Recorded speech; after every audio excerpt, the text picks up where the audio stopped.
Simon? Oh, sip of water. It's been 14 months. You forget this sort of stuff. You must be so thirsty. 14 months without a sip of water. Good time now to just show that I've blamed everything on John Myers for the late start. Oh yeah, I was a little bit late. Okay, now I need to find the video playing in the background that's doing the feedback loop. Yeah, I was just surprised everything remarkably worked when I tried to turn it on. I haven't done any live streaming stuff. Well, probably since the NavBar, really.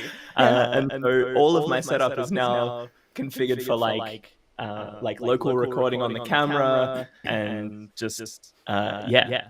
It's always a nightmare when I join a meeting. I'm like, oh god, nothing works. And so I'm surprised that this does. It does. Welcome, Anthony Campolo. How are you?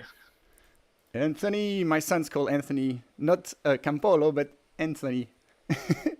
Yeah, good to see you. Good to have you. Nice parrot, by the way. It looks like an AI generated Mid-Journey parrot. Yes, echo has been removed. That was me playing the. I always have the live stream video to make sure that we're actually live, and then it starts playing with audio. I don't know how to turn it off before it starts. I should also share this from my Twitters. This is I haven't shared. Let me go on Twitter, and everyone watching, listening. You can't listen if you don't watch at the moment. Just go share I'll put in the chat. Well, no, you can see the URL. You can share that link in your social medias of choices. I'll do that quickly, and then we can start officially the NavBar. Good. Where is everyone joining us from? Everyone in the chat, where are you in the world, and what time is it? Is it a reasonable time like it is for Simon and I at like 9:43 a.m., or is it a very unreasonable time because you're not in APAC? Oh, my voice is still echoing. All right, I can fix that. Is it you? Because you don't have headphone. Look at these YouTubers not being aware of live stream limitation. I'm not one of those cool streamer kids. Yeah, it's funny because I've been doing the opposite. I've been doing lots of live streams recently because I found recording and then editing just taking a lot of time. Which it is a nightmare. But video editing is my favorite thing to do. But I still, when time compression happens, I'm like, oh, if I go live, I don't really have to. Yeah. I've also stopped giving too much thoughts about, oh, what if it's not perfect, and what if there's birds? And there are birds. Newsflash, you will hear birds in the background. It is currently 5:44 p.m., which is pretty convenient. Oh yeah, that's not bad. JCC Dev. Yeah, that's Does nice. that mean is wrap that up the day? US PT-ish time? What time is it over there? That would be East Coast, I think. Middle. Would be East Coast. It can be South America. It can be anywhere in that latitude. Because I do my workshop next week. We're going to talk about this for sure. And it's from 6 a.m. till 11 a.m. here in Australia. And it's like 11 a.m. to 5 p.m. In the West Coast. So yeah, go ahead. Sorry. I was just going to say turning up like 10 minutes late like I did after we scheduled it for half an hour after we wanted to actually start. That's about as early as I can possibly get anything started in the morning with getting everyone ready and out of the house and all of First news, the NavBar will start at 9:45. No, we will start at 9. We will say 9:30, otherwise we'll start at 10. Yeah, that's right. We have to pretend. This is the first time we're a bit rusty. Hey, Yannick, Germany would be quite... I speak to my parents usually in early morning, so it would be like 10, 11 p.m. something. Nice. They're not in Germany, they're in Switzerland, but it's the same time zone. Same language. Well, I'm from the French part, but bordering countries. When's the last time you went over to Switzerland? Hey, very good point. I was going to say we got to save these discussions for live, but we are live. Every time Simon and I go to say anything to each other, like either of us ask each other a question, the other one just responds with, just stop, wait till we're live. We'll do this on the air. And now we are. You have no more excuses. You have to tell me about your life. So many times we have had amazing conversations, technical or like live stuff, and then we were like, why did we not hit record? That was like actually pretty cool content. And so, yeah, now we're live, so we can do this. It's 11 p.m., so I was pretty accurate. So, to answer the question, the last time I went to Switzerland, COVID was not a thing yet. I was just before. So I went 2019, the Christmas and January 2020. Did all the family and skiing and all the cool stuff, and then came back.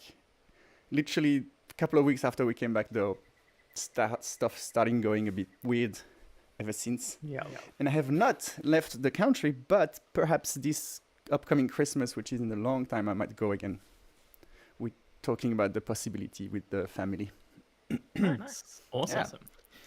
Yeah. I just realized that Anthony Campolo, you the Anthony Campolo from like all of the things from like Redwood and all of those things. Because Redwood JS. Thanks for joining. I used to listen to your podcast all the time. And now you can be a part of ours. Yeah. So, yeah, about the podcast, we're probably going to have a chat today, why we're back, how we happen to be back and what we want to do with it. And one thing we've already started doing now, what I kind of want to try create is, I don't know if it's to the detriment of the actual audio podcast, but I like the idea of having this community thing and answering questions, and either prepared question that we got sent by mail, or like someone in the live chat, just then.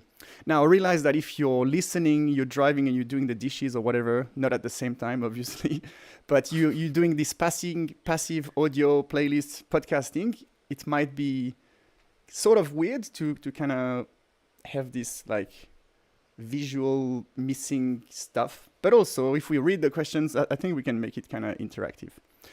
Yeah. Well, I've heard, I think Wes Boss or Scott, one of the two legends of syntax, that kind of said, we want to take syntax wherever it goes. It is a podcast, but if it needs to be something different, we're going to go there. And it's kind of like how I approach, like, I'm not married to the idea of having a podcast on Google Podcasts and playlist. That doesn't exist anymore. If it turns into a YouTube video thing, so be it. If it turns into like someone has a question, we say, hey, are you comfortable with setting up the camera? We can plop you in the middle between both of us. We can do that. And yeah, this is Simon's going back to his crazy, like wanting to make this a massive video production where our own media company streaming a podcast. I used to have to try and peel him back from doing these kinds of things back when we started the NavBar. He was very keen on always tinkering with adding more visual overlay stuff and making it super interactive. But yeah, I love it. Let's do it. Voice control. Hey, show my background, please. Thank you. Okay, so now you can see beautiful couch with the signature. Nice. This is all real stuff. It's all real stuff. It's not even a virtual background. That's amazing. The plants are not real. They're all plastic. But the wind that makes the leaves move is real, because the wind dough is open. And if exposure wasn't a thing, you would see, I kid you not, you would see kangaroos. I can see kangaroos just there, but they're overexposed. Which leads to another random point. I want both of us to talk about what has happened in our lives since we talked last. Because we left the show on a pretty sad but realistic note of navigating burnout and overwork and stress and finances and all that stuff. And I feel like for both of us, stuff has happened since. For me, at least, a lot of things have happened. And I think that'd be nice to kind of recap some of that.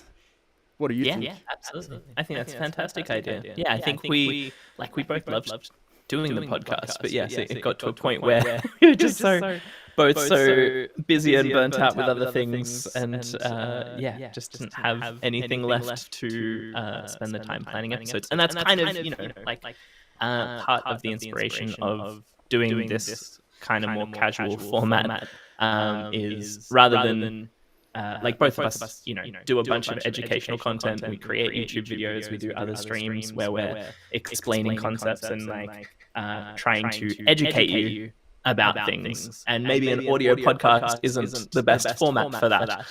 Maybe an audio podcast is better for us to just catch up and talk about tech things and talk about life things and talk about all kinds of things, but not try and use that to teach and communicate that kind of distilled, pre-thought educational content. Yeah, I totally agree. We do both full-time this content creation and teaching, and it feels like yet another layer of work that we volunteer ourselves into, which is like maybe not the best way to make it sustainable. So yeah, a couple of times, from both ends, John reached out to me once, say, "Hey, I missed the podcast. We should think about it," and didn't quite work out for me. And then last Christmas or just before, I said, "Hey, how about we do the Christmas holiday and then we try start again because I really miss it." And then the year starts and there's always other stuff. And yesterday, that was actually yesterday, wasn't it? That I started talking and I said yesterday afternoon or yesterday morning we started talking about this. And that's when yesterday we really approached it from the who cares if we go live once and then we just stop for 3 months. We're likely not going to do this, but we were like, how about we remove all of the stress factors, which is it has to be a consistent format, it has to be every Wednesday, blah, blah, blah. It has to be windows closed, perfect lighting, perfect stuff. All these things are nice, and all these things some people might expect and want before they sign up. But there's also the reality of like, if we can keep this as far away as feeling like more serious work, the more sustainable it will be. Because we invest, all podcasters will know, as John is fiddling around the desk, as you can see, there's a lot of things that happens behind the scenes or under the camera frame to make this happen. And if it's all work and no fun, and we literally making zero money for any of that, it's not something that discussion about burnout, we talked about eliminating layers of stuff that added stress but didn't add value. Now, let me rephrase this, because this podcast brings a ton of value, and this is exactly why we wanted to start it again. It's like fulfills we both good friends, although we never met in person, and we kind of have the same sort of vibe, happy and content creation and positive. And we both missed doing this. But if you look at the mortgage and bills and stuff and hours in the work week, and you're like, okay, what are the things that are not absolutely critical? Doing that was one of them. So we kind of both don't want to restart and then reheat that same friction point. So let's approach it with fun, open windows, open mind, and take people along on a journey. Someone in the chat has just mentioned John crawling around on the floor. Oh, what the podcast listeners are missing out on. Yes, I am. Everyone keeps mentioning an echo in the chat, so I'm desperately trying to find a different microphone to wwire up and see if that fixes it. I have a theory. You have a theory that it's on my end. Let me press 3 buttons. Let me do the mix minus thing. 1, 2, 3. And now the echo's gone and you can stop crawling under the table. So can anyone in the chat confirm, is my echo gone if I talk? It is so gonna be me, and you're gonna be like, you've tried to plug all the cables and add headphones. So here's what happens. I'll try to not unplug it. Let me change camera first. See, this is what I mean by if you listen to this part in your car, it might be like, what the hell? So on the screen, I'm showing a corner of this piece of device by Rode, which is a Rodecaster Pro, which is like a mixing console / podcasting station / Christmas tree lighting. Does it still have our presets? Do we still have the bar opening? Look at this. What button is that? It's gotta be here. There it is. Excellent. Yes. Anyway, so the echo is gone. Yeah. So let me. I know exactly. Like it's like when you look for a bug and then it's so obvious. So one of the channels in that thing is the computer audio, and I lifted it up so I can hear John in my ears. But when I do this, it sends the audio back into the mix. There's an option called mix minus, which is like send everything from the console except the computer audio, because you don't want this echo that I just created. And I disabled this function so I can control the audio more, but I forgot to do my thing. Basically, I mute the the computer audio, but I also press the listen like monitor button, so it's muted for the audience, but I can hear it. And then so I had to press these buttons to create that. And the amount of Zoom meetings that I joined, and everyone was like, "There's an echo. What's going on?" And everyone is going under the table like John, and I'm like, "Oh, this can't be me. I have the perfect setup." And then I'm like, "Oh, it's me. I know exactly why." And I silently just broop, broop. And then everyone's like, "Ah, it's gone. It's gone." Nice. I'm sorry, John. Well, now we know. Although now the chat wants it back. They missed the echo. Should I bring the echo back? Nah. All right. Yes. So, John, I don't know if you have questions for me. I have questions for you. It seems to me that you're still happily doing really, really cool videos. I've been watching all your content over the years at Superbase, and it's like you have that consistent brand that keeps elevating, and you add stuff and editing and music. And I've seen this interview with you and one of the founders of Superbase about making an album. I'm really enjoying what you do. Like, are you having fun at work? It sounds like it. I am absolutely having fun at work, and that's probably one of the reasons that we had to put a bit of a pause on the NavBar, and basically everything else that I was doing outside of kind of the core focus of what I was enjoying at Superbase. And so I've been spending a lot of time focusing on creating good quality YouTube videos and kind of tweaking this setup as much as possible. And so I feel like I've got it all very nicely humming. And I've changed heaps. Maybe we should do a whole other episode on like our new tech setups, because I think over time both of us had like, similar processes, and then we went off in different ways. And then I feel like we've kind of converged back to like moving more towards the same kind of setup. Yep. Because I don't know if I've mentioned, but I'm now using QuickTime to record screen stuff, which I think you were using, although you ran into lots of issues. So I don't know if you still are. And now I'm using DaVinci Resolve for all of my editing and doing motion graphics and everything. And so what percentage of this is due to me telling you to try DaVinci Resolve? 99.8%, I reckon. With you, standing behind it. You just praised it so much anytime we talked about it. And ScreenFlow was what I was using previously. And that was awesome for just like doing recording my screen, talking over it, but wanting to take it to like that next level of being able to, add lots of transitions and effects and motion graphics and color treatment and audio stuff. All of that. DaVinci Resolve is just amazing. Yeah. And I always found like, if I wanted to do a particular thing, so I'd be like, okay, I want to like, I don't know, just blur over the screen. Like I've got credit card details on the screen or something. I want to add a blur. Trying to find resources to do that in ScreenFlow, it was like, there's one YouTuber who does ScreenFlow content, and a lot of it is from like 6 years ago and a different version. And it's very limited to both what ScreenFlow can do and also what this one person chose to cover in YouTube content. And you type the same thing in for DaVinci Resolve, and you have just like 50 top tier amazing content creators exclusively creating content about how to do everything in DaVinci Resolve. And rather than struggling to find the one way that you can do it, it's like, here's 10 different ways that you can do it. Pick the one that's closest to the workflow that you're already doing. Yep. So absolutely love DaVinci Resolve, 100% convert, never going back. I am now a power user and have invested way too much time.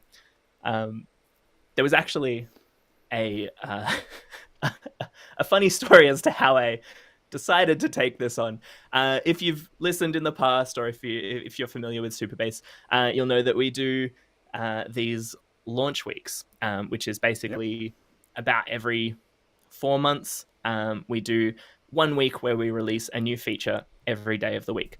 And so this ends up being a crazy busy time for me in particular, because I end up recording all of the videos, like the launch videos that go out for each day. And so because I need to create so much content in such a short amount of time, because usually the features aren't actually finished or not even finished. No, they're totally fine. They're stable. It's fine. You should use them. But they are maybe going through those last points of really robust testing right before they go out as a feature. And that's the point when I need to like actually record a video and make sure that this flow works. And it ends up being a very busy time. I chose one of the launch weeks, not the most recent one, but the one before it, as the perfect time to just go all in on DaVinci Resolve. And I thought this is a great idea because I already know how to do video editing and ScreenFlow, so it'll be like a little bit of a hurdle, but it won't be a huge hurdle. The process is already worked out. I just need to kind of, map it across to DaVinci Resolve. That was absolutely not the case, and it ended up being the most stressful launch week I have done so far, because it was just like everything that I knew how to do previously, I now needed to learn how to do in DaVinci Resolve. And so it was like trial by fire and a really, really stressful time, but it was awesome on the other side. After creating like 5 super high quality, super tightly edited videos and needing to like learn how to do all that stuff really quickly, forced me to just go through and learn all of it and do like 5 iterations of learning how to edit a video. So on the other side, I was like, I'm already a power user. This is fine. DaVinci Resolve for life. So thank you for the nice multiple suggestions on moving across to Resolve. I actually did the sort of same thing when I initially learned Resolve. Is when I was at Tailwind Labs and I was tasked with doing a whole course from zero to production on Tailwind's 12 videos in a fairly short time window. And this is when so Adam Wathan, the creator of Tailwind, just said, hey, here's some budget, buy a camera, buy lights. You already have a microphone, this is fine. Learn all this, which I don't know if you've tried to do YouTube videos, but learning about lighting and it's a whole rabbit hole that never ends. So I learned about lighting and I was recording these videos, and then I thought, oh, this is a perfect opportunity to learn Resolve to make a little bit more advanced editing. And just like you, I was like, I've edited all my life, easy. And that's maybe the only knock on Resolve is the learning curve is slightly steeper because it's not just video editing. It's got multiple, it's almost like the whole Adobe suite. Like you have a motion graphics, which is After Effects, and then you have the Fairlight, which is the audio one, which is kind of like Adobe Audio. I don't know even what that one's called. Audition? Is it? Yeah, Adobe Audition oh, maybe. Yeah, and so there's so many, and somehow that's maybe my knock on Resolve is the keyboard shortcuts are different in these different apps. You have the same timeline. The concept is you edit the timeline and then you move to audio and you still have your timeline, but it's completely flipped into a new world, which is just audio. So you can preview the video, but it's all about the waveform. But then if you have some keyboard shortcut mapped, they don't necessarily work different between the different tabs, which is kind of weird. And so yeah, I spent a lot of time fiddling.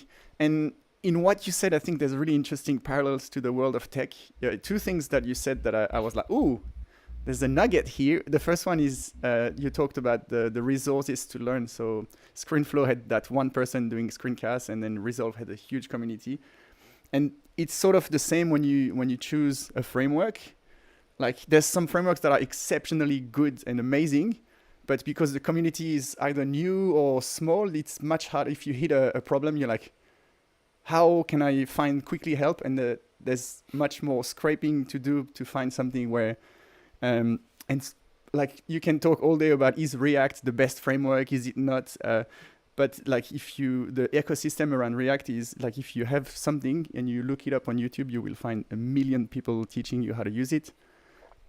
Versus if you use something like Quick or they're also amazing frameworks, but because they're newer and they're smaller community, it's harder to quickly when you're like in a rush and you need to fix a problem. So yeah, the size of the community and the output of that community is pretty. It's nice to see that in dev or in video editing, it's the same thing. Yeah, for sure. And yeah, the other point that I wanted to note is you discovered that by adding one layer of learning resolve on top of doing all the stuff. It's sort of like when you sometimes you try to learn two things at a time. Like let's say you don't know JavaScript and you try to learn JSX or which I sort of did that with jQuery. I learned jQuery and then it taught me JavaScript because I was scared of the whole syntax. But you never know what layer belongs to what, and it just adds this level of confusions. And sometimes you're like, oh, maybe if I segment, like I isolate learning this and then learning video editing and then this, it's easier to kind of put the pieces together. Yeah, for sure. And also just like it ended up being stressful for me because I took it on at a time when there was big time critical deadlines. But that idea of like just iteration, building stuff, like if you want to learn a programming language, some people can do this. I cannot do this by just reading the docs and then I'm like, all right, cool. I understand the programming language. I don't need to build anything in this. I think the most effective way for me to learn, and a lot of people that I have taught programming to learn, is by just building stuff, by just, iteration, building small side projects, solving your own problems, Yes. doing something cool that you're excited about. And that was Resolve as well. Like I was excited about doing more motion graphic stuff and learning more about the Fusion page. That kind of inspired me to keep going and keep trying to solve that problem that I had for myself, which is, most effective way to learn. Just build websites, as Shop Talk right. Show would say. Yes, I am very aware of this, and however, I'm still a victim of not doing it. I have this thing every year or 6 months.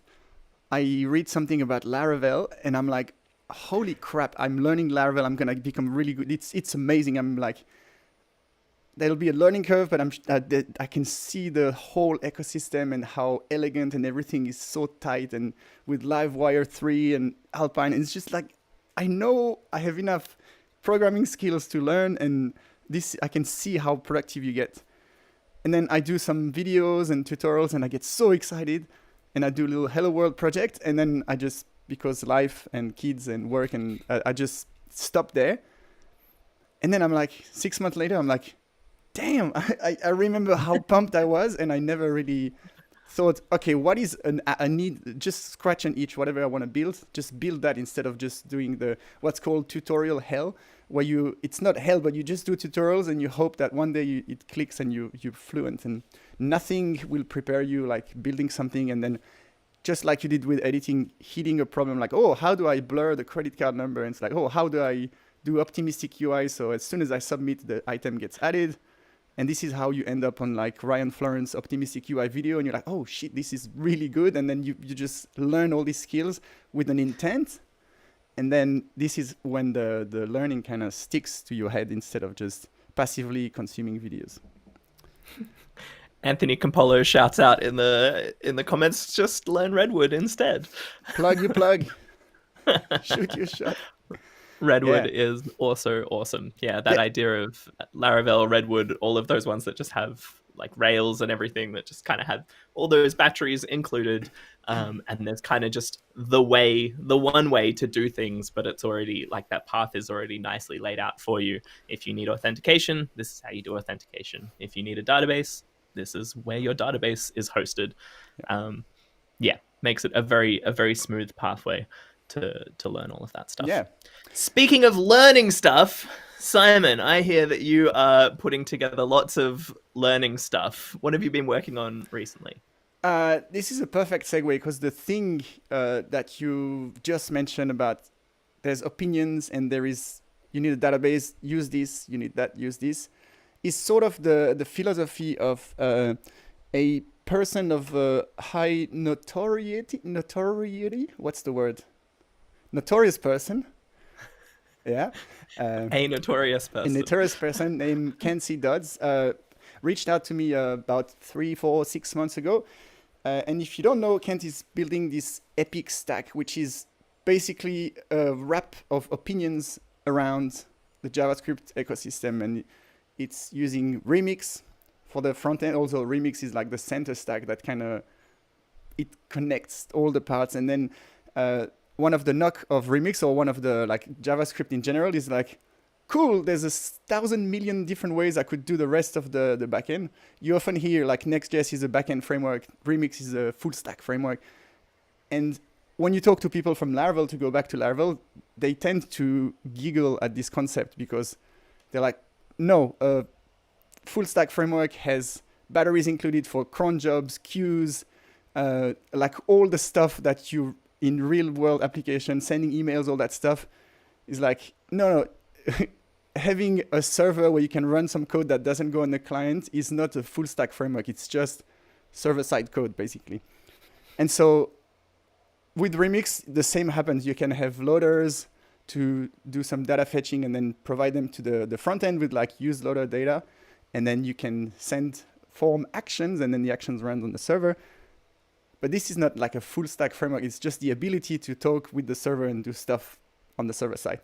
And so Kent is this epic stack. The idea is to create a set of opinions that kind of limit the decision-making friction, like the whole what do I pick for emails and what do I pick for ORM, Prisma, Drizzle, whatever. Like you have so many in JavaScript, so many questions. And I think Redwood is a great example also of wrapping all of this and say, we struggled, we've made a bundle of decisions for you.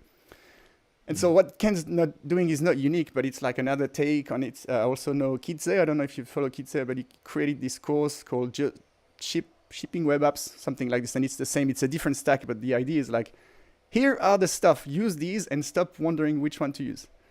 And the reason I want to learn Laravel every 6 months is every 6 months I'm like, oh my God, I'm tired of like not knowing what to do in this fork at the road. And everyone says, oh, it depends. Just pick your... In a way, DaVinci Resolve parallel is like there's a million ways to do. Oh, you could use Fusion and do a crazy stuff, or just use this secret right click on this menu. Sometimes I want people to tell me what to do.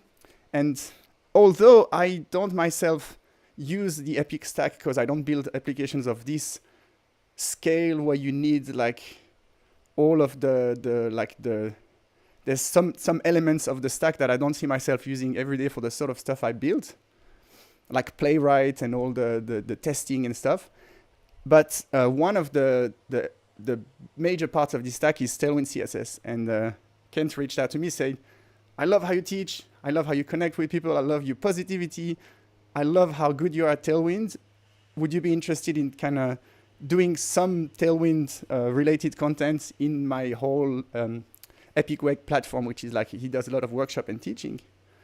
And it came at a time where I was kind of thought of thinking I want to get back into making courses, making content. As you might remember from 14 months ago, I still nowadays have that Pro Tailwind course, but it kind of never panned out because of the whole hours in the week and burnout and family and all that stuff. Like I couldn't push it as hard as I wanted. And I feel I always missed this accountability partner and also like this opportunity that's like, you see it and you're like, this is too big to just let it slip again. So when Kent reached out, I was like, this is a sign that I had almost given up on doing my own courses, and this just like propelled me right back into doing it. And Kent's been very transparent with me. He said, I love everything about what you do. I do see a red flag in the fact that you tried to do Pro Tailwind and then it didn't pan out, and just something to keep in mind. I understand the conditions and the situation. But so in my mind, I was like, I am not going to let this one slip. And it also happened just before the Christmas holiday where the family and the kids and the chaos is here. And all I wanted to do was prove Kent, hey, I am keen. I'm going to do content. And so I did a little holiday with the family, and then they went back because my wife is a teacher, so she's got 7 weeks holiday with the kids. And so they kept traveling. We kind of agreed that it would be better for everyone if they went camping and had fun somewhere instead of inviting all the neighborhood in our house, because then I'm the one who's tell them, stop having fun, stop being kids, stop being cool, because I'm recording. And so they went for a whole 2 weeks. I was by myself at home. I had the dogs, but that's it. And if you are a parent for 10 years and then you have a window of no kids, no wife, nothing, literally just have to walk the dogs every day once, and that's it, which makes me walk myself, which is also good. And so for these 2 weeks, which were literally the first 2 weeks of January, I went crazy town and I recorded so many free tips, tutorials that you can see on epicweb/tips. And I created all of this because I was like, the last thing I want is Kent say, hey, you know what, we tried, but yeah, I'm kind of on the timeline here and I don't see progress. So I was like, there's no chance that this is going to happen because I'm not going to let that happen. And that was probably the most productive 2 weeks of my life, or close to, because I had no responsibility. I would literally record during the day and then take the dogs for a walk at the beach, go for a swim, and then have dinner. And then usually that's when I'm like, all right, I need to do the dishes, all the stuff that the kids have like wrecked the house, do some laundries, all that stuff, and then go to bed. And I was like, hey, the house is clean. No one touched anything. And so I would just edit videos and plan the video for the next day and do recordings in early morning or late evenings when it's not too hot in here. And yeah, so that kind of kickstarted the thing. And then I was able to prepare and schedule a workshop, which actually it's called Pixel Perfect Tailwind, which is kind of like a tongue-in-cheek title because you can never do pixel perfect things on the web. But the idea is to take a Figma composition and replicate it literally pixel perfect at certain breakpoints. Yeah, there's always going to be some. When I announced it, some people say, oh, what about if you go to 624 pixels? And the idea is not that, but in the workshop, we literally at the end, we take a screenshot of Figma at 100% zoom. And there's a few tools like Chrome extensions where you can overlay a screenshot over the web page and then set the transparency. And we do this, and literally the thing is, if you've done the workshop right, it's perfectly aligned. And yeah, it's going to be fun. And I'm doing a live workshop. Today is Wednesday, not Friday, this Friday, but in 9 days is the first workshop kicking off at 6 in the morning. There was 20 tickets, but somehow sold 24 because there was some in the checkout logic. There was a thing that if tickets left equals 0, hide the checkout button and show sign for waitlist. But the last person bought 2 tickets, and so it went to -1 ticket, and it wasn't equals to 0. So it kind of allowed some people to get some sneaky last-minute tickets. So yeah, there'll be 24 attendees. And usually with that sort of stuff, I'm super stressed for weeks or the last few days before. And this time I'm so prepared. And one of the cool perks of working with Kent is he's got this workshop app, which it's a whole ecosystem. It's an app with lots of apps inside it. And you do your before, after exercise sequences in apps within the exercises folder. And it reads the diff between before, after, and it creates links to the files you should edit. And then it creates a diff, like a Git-like diffing stuff for the learners to kind of work out if they get stuck, they can check what has changed. And then you just write the instructions and some whatever links to documentation, like the teaching part. And then basically the way the workshop goes is you talk to everyone, you introduce the problem space, and you say, okay, this exercise has 6 steps, 6 before, after. And then you send them on a quest, basically. You're like, all right, you're going to have about 20, 30 minutes. Off you go. If you have questions, just like we're using a thing called Gather Town, which is, it's way better than Zoom. It's like a virtual world where you can talk to people just like you would in Zoom, but you're like in a physical presence somewhere. So if you go at a table, you enter this audio bubble that only people around the table can hear and talk to.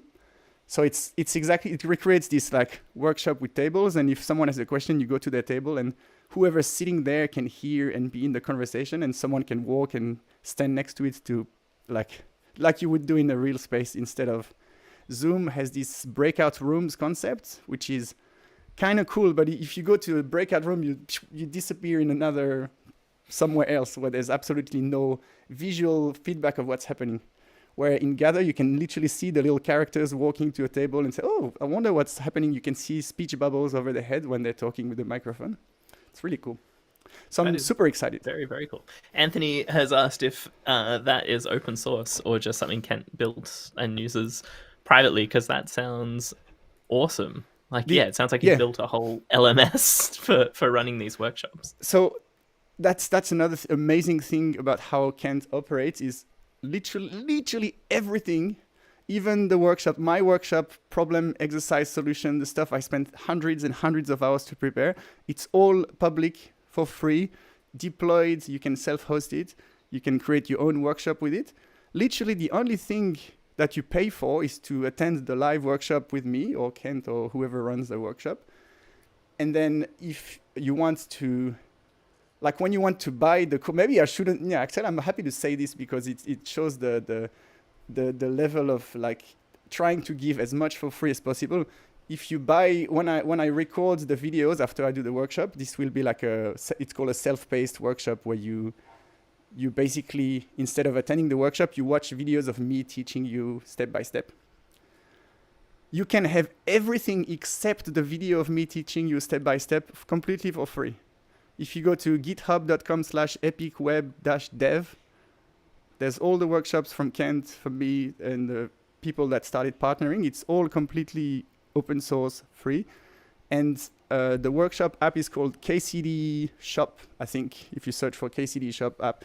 But Kent talks about it. He's not trying to hide that you can use this. And yeah, it's amazing. That's awesome. Yeah, it's such a good idea. Like, when you're trying to build something that's so big, like it would be impossible to cover all of that content yourself. And so like kind of outsourcing parts of it to professional content creators who are, who are the experts in that field is such a great way to tackle such a massive project as Epic Web Dev is. That's exactly the reason Kent reached out. Like I mentioned, the Epic stack is it's like trying to create that real JavaScript ecosystem, full stack framework, batteries included. But that means that there is so many layers of the stack. And he said, number one, I couldn't teach Tailwind as good as you, Simon.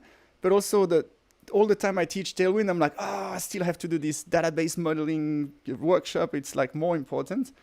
And so what Ken's trying to do is sort of like creating an Avengers team, like find like super friends in the community and say, there's a straight line path in Epic Dev course. And then when you reach the Tailwind CSS styling, which is pretty small in Ken's workshop, you can continue there. I was like, hey, fancy learning more about this specific layer of the onion? Simon here has got like 1, 2, 3, 10 workshops on Tailwind CSS itself. And then you can go on these side quests.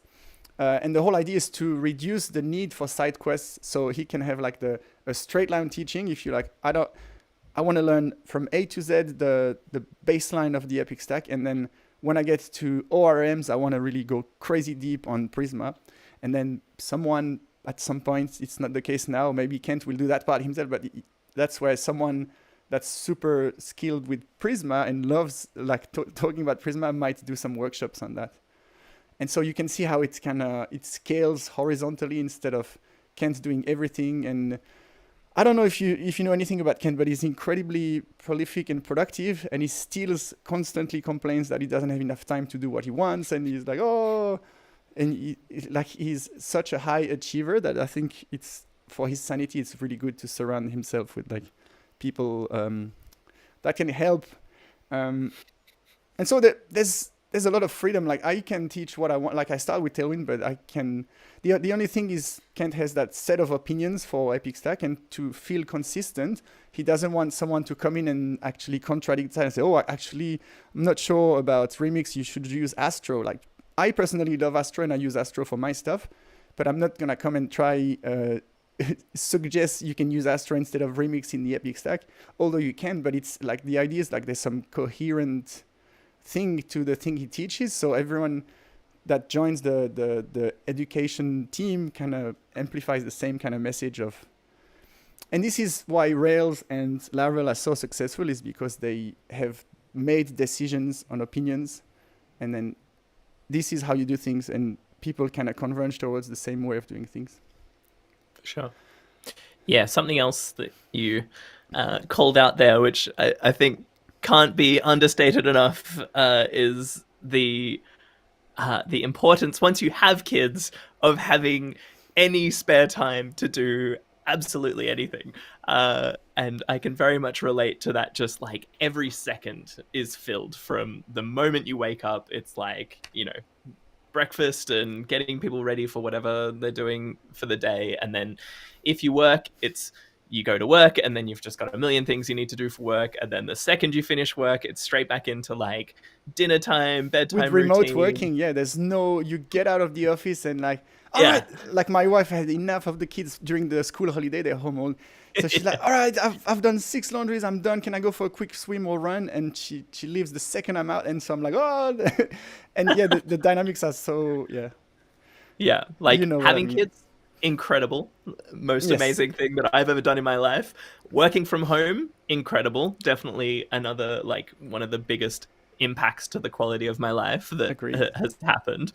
But yes, the combination of those two does kind of, yeah, take away, like, just it's like a sponge. Any amount of time, the things that you need to do will soak up that time. And so I've only just got to the point now uh, after almost 5 years since my daughter was born, where I'm like finally getting back into exercise and like having just a little bit of time to actually like get on top of like both mentally health things and physical health things.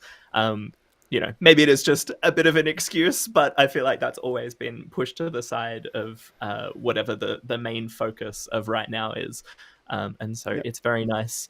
I can very much relate to having just a little bit of time to just focus on something that's important.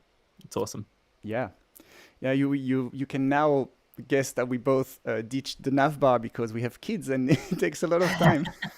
That's right. Yeah, I mean, if neither of us had kids, or yeah, it would have that there would have been other time to fill to do this, but yeah, unfortunately, well, I don't want to make assumptions about how you choose to organize your life, but with me, it's like work time is. I try to be as focused as I can at Yes, work, so that then outside of that, I'm not thinking about work at all, and that's like exactly. completely family time. And so being able to kind of compartmentalize, com Specificity. yeah, you know the word. Being able to um, isolate those things and focus entirely on family in the morning, and then entirely on work during the day, and then entirely on family at the end of the day, is really important to me. And Yeah. so the navbar kind of needs to fit within that work time, and so it also needs to not take away too much of the time that, or Yeah. creative energy that I have to kind of put towards super bass stuff. Yep. Speaking of creative energy, I have a last update, personal update from the last year before we kind of turn the page and look to the future. One of these things that sapped a lot of creative energy and just general time to exercise or spend time with my wife or do anything was living in a big city like Sydney. And we had made the conscious choice, because I'm from the French-speaking part of Switzerland, to put our kids in the public. There's the public school which is free but has a huge French community in Sydney, in Killarney Heights, which is in French's forest. Like the name suggests that there is a lot of French people living there. Uh, and so the commute was like 20 minutes drive to go to school and back. And so adding this in Sydney, 20 minutes can be anything between 20 minutes and an hour and a half. Like if it rains or something doesn't align, like the buses or the trains are cancelled. Like Sydney just chokes on traffic like nothing else, because it wasn't designed to scale to 6 million or whatever people live there now. It's all little winding streets that are narrow and cars are parked on the side, so it blocks one way. It's just the infrastructure has been reaching max. And so I was from day one sold. I'm from a small town in Switzerland, and I've always, ever since moving to Sydney, thought, I love Australia, I love the beach, I love people, friendliness, the weather, but Sydney is huge, it's way too big for me. I'm socially capable, but I'm quite introvert. I like to be on my own. I like quiet, and Sydney is nothing like. Everywhere you go, there's gonna be a huge amount. If you go to the swimming pool, there'll be six people sharing the same lane and say, "Get off my way!" Like it's always full on and competitive. And my wife comes from. She grew up in the inner city in Balmain, which is like right in the city, and she's completely uh, used to that way of living of like parking is a challenge or like a competition. Shopping, you line up and you have to know the techniques to pick the quickest line. It's like this is so many things that add friction. And after about 9 years in Sydney, I finally convinced my wife that we could have a better life if she's a school teacher, if she could find a school teaching job in a smaller place. And the ingredients we needed was lots of basketball because my whole family plays. Um, my wife really didn't want to be in a really completely just a surf town with like 300 people. She was like, I need some infrastructure, like not city, but like opportunities and stuff, and like more more access to things. And we kind of landed on the perfect mix, I think, which is a place called Woolgoolga. Because it's impossible to pronounce, people call it Whoopi. And so Whoopi, Whoopi is about 20 minutes north of Coffs Harbour, which is what you can consider a city or like a big town, which has hospitals and a university and lots of things that cities bring. Uh, and so Whoopi is 20 minutes north of that. So it's like, this is hence why there's kangaroo there. And there's like literally, I have neighbors, but we got a big space. I built a basketball court in the backyard. I can walk to the basketball, which is just there. I walked the kids to the school this morning. I can walk to the beach, but I drive because I have a surfboard, and it just sucks to walk back after the surf. But we've replaced 20 minutes commute drive with just walking to things or driving 1 minute, and just the pace of life has drastically changed, and nothing really has changed else in my life.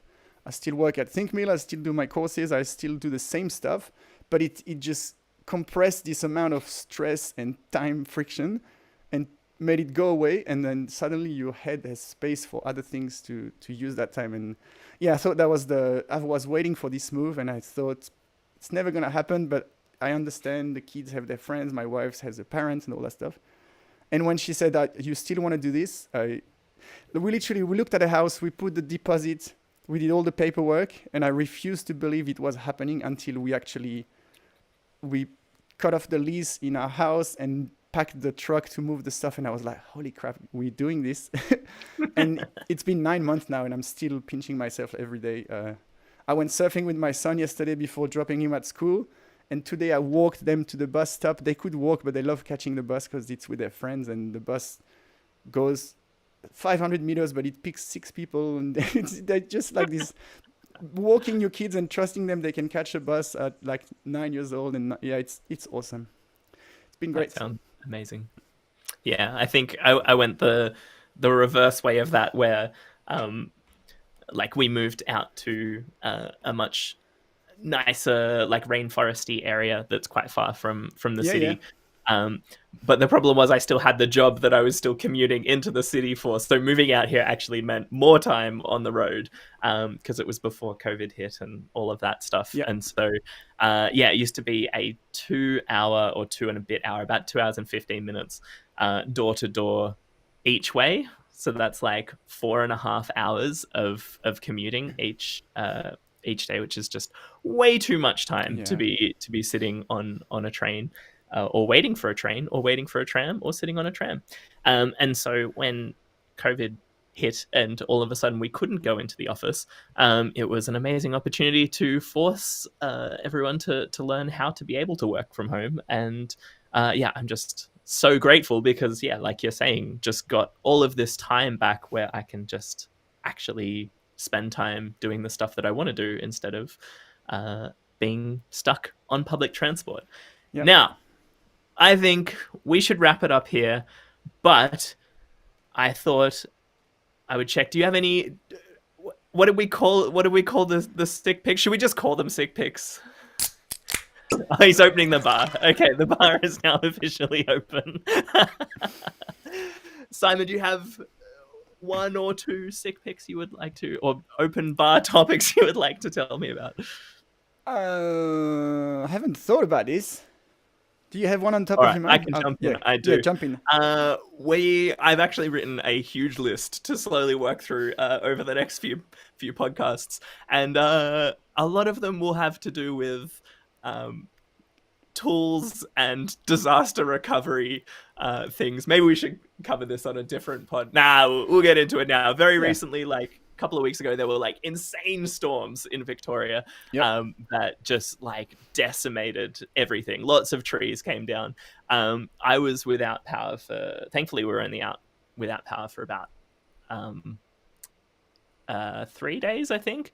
Other people in the area were out for like 9 days. And there's just like so much tree damage everywhere. Like trees came down over power lines and blocked people's driveways and stuff.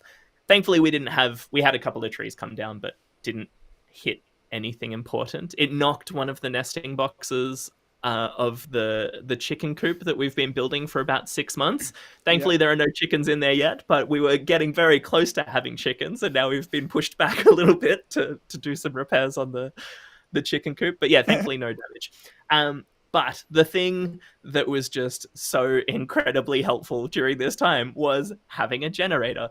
Oh, So yeah. maybe 2 years ago, there was another power outage, another big storm, very similar to this one, where the power was out for 9 days. And 9 days with no power with one child at that point. She was about, I think she was just under a year.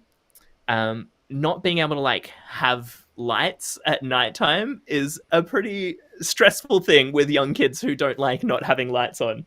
And yeah, you just forget about all of the things. Like we do reusable nappies, so we needed to like wash all of Wash those. them, And yeah. at the time, we were doing like partial formula feeding.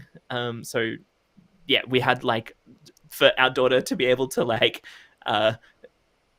eat, essentially she needed to we needed to have like water at a particular temperature that we could mix with formula. And yeah, it was just a very stressful time. So at that point we bought a generator, and then we haven't had to use it for like 2 years. But as soon as the power went out, I was like, we've got Yes. this. We just start the generator and we've got power again. And so it's not like enough to run the whole house, but just enough to like keep some lights on, run the fridge the whole time so we fridge, can yeah. keep food cold, being able to like wash clothes on like a cold cycle was very, very nice. But yes, a huge shout out to if you live in any kind of remote area where you have any kind of likelihood of these kinds of scenarios happening. Generators are actually not very expensive, and they can be the difference between like a disaster situation being pretty pretty insanely difficult versus kind of tolerable. So yeah, shout out to all the generator companies out there. That's very mature of you. It's like adult thinking, planning the disaster before it happens. We did about 3 weeks ago, maybe four. Now summer is slowly coming to an end in Australia, but the February and late January is like super hot and humid. And one day I was working from home like I always do, and then everything went off: internet, lights, electricity, and I was like, all right, cool. I go to the fuse. Maybe I'm using too much stuff at the same time. Go to the fuse box. No, all the switches are on.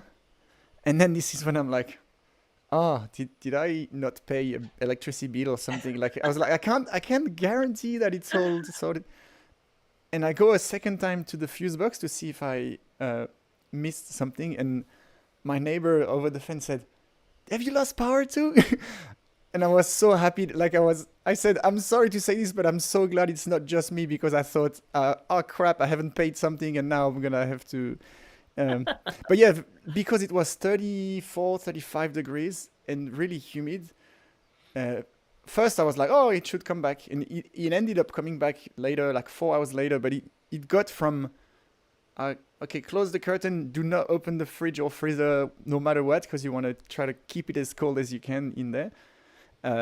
and first I was like, this is fine, and then I was like, oh, this is. You start to imagine all the stuff that's gonna defrost and that's like perished and all that. Yeah. So it's like you said, just maybe the cost of what's in your fridge and freezer might add up to like a small generator that would have solved that problem, even if you use it twice a year. Yeah. But being unadult and unresponsible, I have not learned from that lesson, and I still do not have a generator. There's still time. I think I'll wait. Yeah, there is still time, exactly.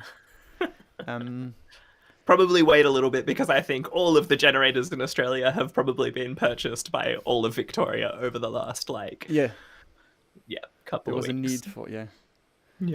Yeah, outages are a thing, and if you're in a remote area, you're not the first one to be relieved from the thing. Because we've talked about a lot of things, I think I've talked about my sick pick. My sick pick is to not worry. Like, if stuff adds stress and you can remove it, do it. Like, it's a life sick pick. Moving out of Sydney for me was a huge one. Another one you might notice and you might not care, or you might care, but I used to look at John straight in the eyes the whole time like this, because I had a teleprompter and I was like making eye contact. But a teleprompter comes with fiddle, and it's like this big piece of glass in front of you, and it just adds that element of stress. And if I touch the keyboard, it would wobble, so I would just had to, or the light would cast a shadow. Like, there's so many stuff that were like, every day I sit at this computer even if I want to do just coding, I see this massive teleprompter right in my face, and it just like annoys the hell out of me. And if I switch to this view there, right in the corner, literally there, that's the teleprompter sitting there taking dust. I've gotten rid of it, and I'm like, who cares? If I need to make a quick intro, I look at the camera and I'm getting better. Again, remove the stress. I put a lot of stress on myself when I record videos that it has to be perfect. And like, I've tweeted about this many times. When I make an intro, sometimes I get stuck for 5 to 10 minutes just saying, hey, what's up today? We're going to, hey, what's up today? And I just take it 50 times in a row, and I'm like, what the hell? And when I go live, I'm like, if you're live, you're not going to do it 50 times and I realized I'm much more natural on camera going live like we do now.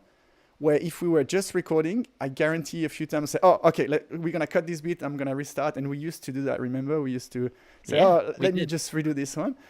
And no more edits. You guys are going to get it raw every time.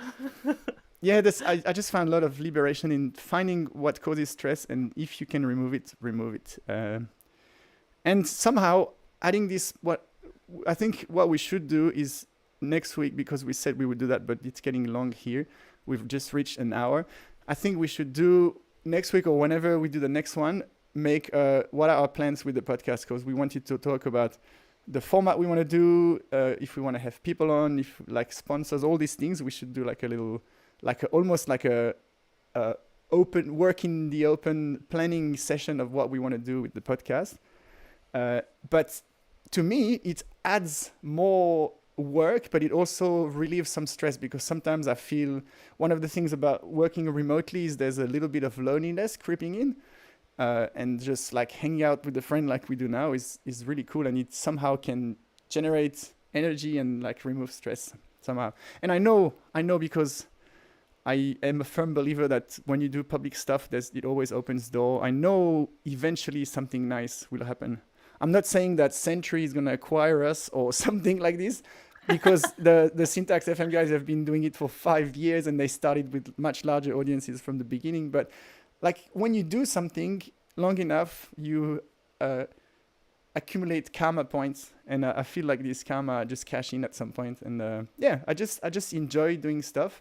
And I know also most of your content and most of my content is about how to like store stuff in the Postgres database, or how to like style something with Tailwind, and talking about ourselves and our journeys and our lives and our generators is pretty cool.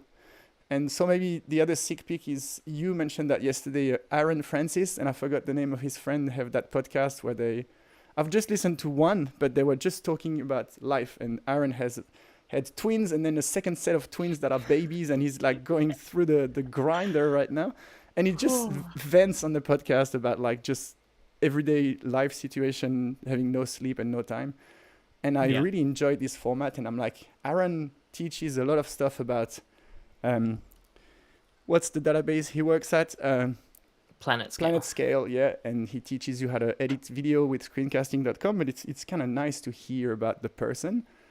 And I myself enjoy this, and I'm sure people would enjoy this about ourselves as well. If anyone wants to learn database theory stuff, go and check out at, I think it's planetscale.com/learn. Aaron has put together an amazing MySQL course. Like, most of my world is Postgres, and so like there's some overlap there. There's some stuff that's exclusive to MySQL, but I've been learning just so much about just database theory and things from that course, as well as just the awesome videos that he's been putting out on the Planet Scale YouTube show. Shout out to them. And I love this idea of this kind of format where we, rather than having this like previously we would almost write a script, like write dot points that were so like, this is what we're going to talk about, and then this is what we're going to talk about, and then this, that it just like it made it just as much work to prepare for a podcast as it is doing like a really highly edited video for YouTube. And so by removing that layer of stress and just having a collection of topics that we could talk about at any point, and just kind of choosing what to talk about while we're doing the podcast, which is Aaron and Ian's podcast, Mostly Technical, do exactly that. Like, they just kind of have a list of things they want to talk about and just pick off the one that that they feel like talking about at the time. I think that's a fantastic way to do it. Yeah, and the beauty of doing this, like live stuff, casual that we're doing, is you end up creating, these ideas come up. So if I just go in the comments, you were talking about Anthony and Redwood, and it's like, oh, if we need a guest, we could do one episode on Redwood. Or like, I want to talk about KeyStatic, which is the database-free content management system that we're building at ThinkMill, and we're definitely going to do an episode on that. But instead of approaching it like, oh, let's curate the best, like, it's almost like a meetup talk we prepare, like, or even a conference, like, there's no slides. Although once I had slides when I did my journey. It goes from preparing a thing which is falling into the work category, and then you expose yourself to, should I fact check, or if someone gonna, well, actually what you said is wrong, and then you have to do an amendment in the next episode saying, oh, I did say that the cache busting is not, like, you have to correct yourself. I like the free form casualness, and I think we're gonna be just fine doing this. We both sort of like in eloquent, or we can talk without I think I actually can talk without preparation better than with preparation, because then I turn into this. I will stand like this. So Tailwind is a CSS frame. I can't pronounce compartmentalization, but I can do the rest live. Hang on. So yes, I'm committing to it. Every week we are going to have the NavBar podcast. We are not going to miss it. No, we might miss a week. If we need to miss a week, we'll miss a week. But yeah, I think having this more casual format, having some episodes where we cover like a specific thing, like I wanted every launch week that we have at Superbase, it would be good to also cover all the new cool things that dropped. And yeah, I think having guests like Anthony would be fantastic, and kind of just take some of that pressure off so that we can actually do this every week. Because otherwise we'll just burn out again.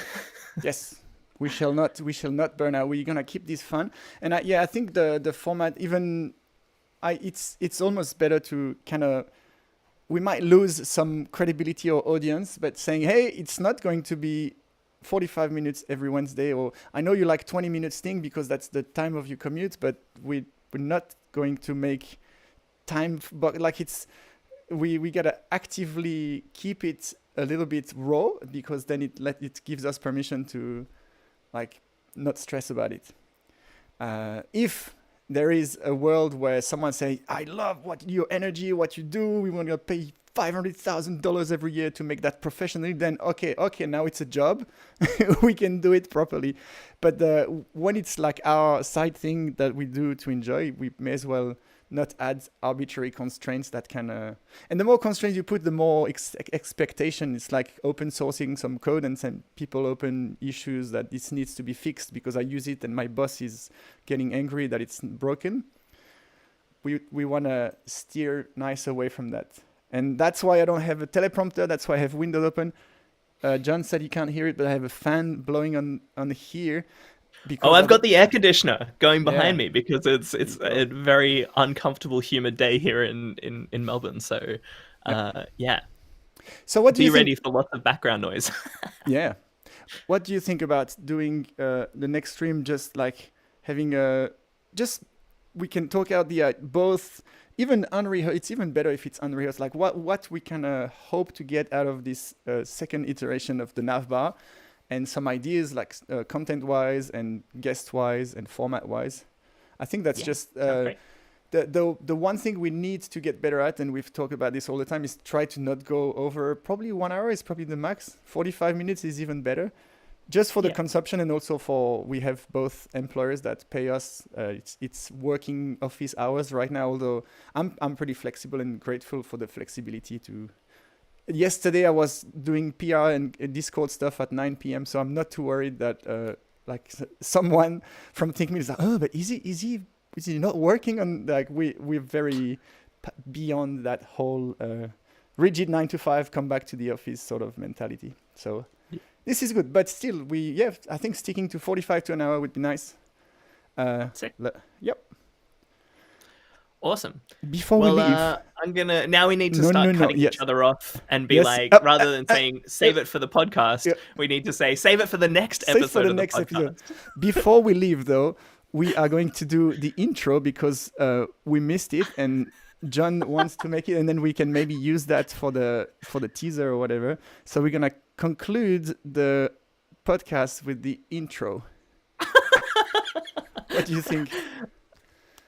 I've got to pull it up again. We're gonna. Oh, you don't know it by heart? In too long. I don't know it off by heart. I have to read it from the scripts that we're no longer using. So maybe we'll just drop the intro as well. We'll get rid of it. But for one last time, for everyone else, welcome to the NavBar, a podcast where we help you navigate the web and raise the bar of your content. My name is John Myers. I'm a developer advocate from Supabase. And my name is Simon. I'm a designer, developer, content creator, mover out of Sydney, doing content for ThinkMill and Epic Web and Pro Tailwind. All of it from Australia. I love it. I think, all right, let's do this. Let's do it at the end because it feels so much more natural us jumping into just talking. Like we're already talking before we hit record. And so let's just roll straight into the podcast, but let's wrap it up with a slightly differently worded version of that outro. A reworded version of the intro because it's fun. All right, maybe we could start with the end. We just start live and say, all right, that'll do. Thanks for joining. Save this for the next pod. We're done. Cut the stream. All right. See you, everyone. Thanks for joining. Peace. See ya. Bye.